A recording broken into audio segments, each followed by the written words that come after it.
এ হচ্ছে আমার ককাটেলের ট্যাম করা। ছোটোবেলার থেকে আমি পালি এটারে। তবে এটারে যখন একা পালতাম তখন এটা ঠিক মতো খাইতো না, যার কারণে দেখছেন লেজের কালারটা কী হয়েছে। এখন তো মোটামুটি একটু ভালো হয়েছে, আর এখন গোসল করাতে দিক দিয়ে একটু কালো দেখা যায়। তবে এখন তো একটু মোটামুটি চেহারা গেট আপ চেঞ্জ হয়েছে, মাঝখান থেকে অনেক খারাপ আসছিল। কারণ ককাটেল পাখি যা বুঝলাম একা একা থাকতে পারে না, তার সাথে একজন রাইনা দিছি, তারপর থেকেই একটু চেহারাটা একটু ঠিক হইতেছে, ঠিক মতো খাবার দাবার হইতেছে। ওই দেখছেন ওটার কাছের থেকে নিয়ে আইসি দেখি ওটা কি ডাকতেছে বাইরে। এই যে হ্যাঁ, এটা কিন্তু আমার কাছে আসে, ওটা কিন্তু আমার কাছে আসে না, ওটা খুব দুষ্ট। আর এটা ঠিক আছে। কেন রে, তুই ঠিক আছিস না? হুম, এটা আমার কথা শুনবো।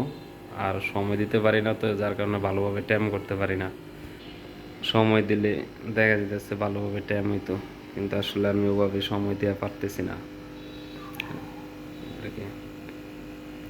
কিরে,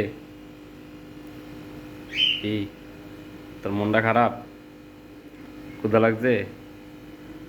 হুম, খাবি? গোলালু খাবি সিদ্ধ? সিদ্ধ করমু? ডিম খাবি? মন খারাপ কে, মাথা যার কাছ কে? আমার একটা পাপ্পা দে, দে পাপ্পা দে। পাপ্পা দিতে আসে না, খালি দুষ্টামি করে। আমাকে একটা পাপ্পা দে। কিরে, পাপ্পা দাস না কে? তার সঙ্গী মনে করেন যে ডাকাডাকি শুরু করে দিছে গা, চিল্লা চিল্লি। আয়। তবে পাখিটা যার থেকে কিনছি, যারা এই পাখিটা পালতো তারা দুষ্ট ছিল বেশি, এই কারণে পাখিটা দুষ্ট। এটা শান্ত, এটা ছোটবেলাতে আমার কাছে। আর ওটা বেশি দুষ্ট। ওটা দেখছেন ডাকাডাকি করতেছে, কিন্তু এটা কোনো ডাকাডাকি করে না, এটা চুপচাপ থাকে। না রে, মাছ ধরবি?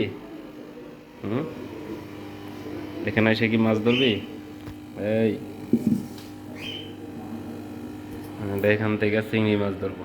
ধরবি? যা, যাতে ধর। মাছ ধরবি? না, ধরবো না। কিরে,